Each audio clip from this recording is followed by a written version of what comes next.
خوێندکاران یەکێکی تر لەو مێزانی کە زۆر گونجاوە بۆ خوێندن ئەم مێزەیە کە هەم لە ڕووی قەبارەوە هەمیش نرخ زۆر گونجاوە بە تایبەتی بۆ خوێندکارێک کە لە پۆلی 12 یان ژنۆ بێ چونکە ئەم ماوەی خۆتان نەزان تاقیکردنەوەتان هەیە و ڕەنگە مێزتان بوێ و بە تایبەتیش بۆ خوێندکارانی بنەڕەتی کە قبڵن تەمەنیان لە نێوان 7 بۆ 12 ساڵ بێت پێش شتێ درێژی سەر مێزەکە 80 سانتیمە باشە پانیەکی 40 سانتیمە و بەرزیەکەشی لە 60 بۆ 90 سانتیم ئەتوانن بەدڵی خۆتان جێگیری بکەن لە هەر ئاستێکا کە خۆتان بتانە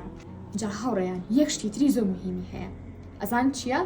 ئەم تایانەیە لەوانی تۆ تەلەبەیەکبی هەر کاتی کە ڕۆژەکە و لە جێکی جیاوازە سایەکەی بەیانێکی لە باڵکۆن سایەکی نیوەڕۆکی لە ژوورەکەی خۆتە ئەم تایانە یارمەتیدەرە بۆ ئاسانی جوڵەکەی و ئەکید بۆ خوێندکارێکی شوێنی سایکردنی جێگیر بێ ئەتوانێت تایەکانی لێ بکاتەوە جا هاوڕێیان ئێستا ئێمە لە 60 جێگیرمان کردووە بەڵام ئەگەر تۆ خوێندکارێکبی گەورەتر بیت و باڵا و بەرزتر بێ ئەتوانی لێرەوە بەرزێکی زیاد بکەیت هەتا 90 سانتیم ئەتوانیت بەرزی بکەیتەوە اینجا هاوڕێیان بۆ بینینی وردەکارەکانی تری ئەم مێزە و ڕەنگەکانی ئەتوان جۆینی ئەم گروپە بنە تەلەگرام بە ناوی کاندڵ ستیشنەری کە زیاد لە 100 جۆری مێزی ترمان هەیە ئەتوان هەموو جۆرە مێزەکانی ترمان لە گروپەکە ببین و بە قیاس و نرخەکانیەوە یاخود ئەتوانن سکانی ئەم بارکۆدە بکەن کە لەسەر شاشەکە بۆتان دائەنێن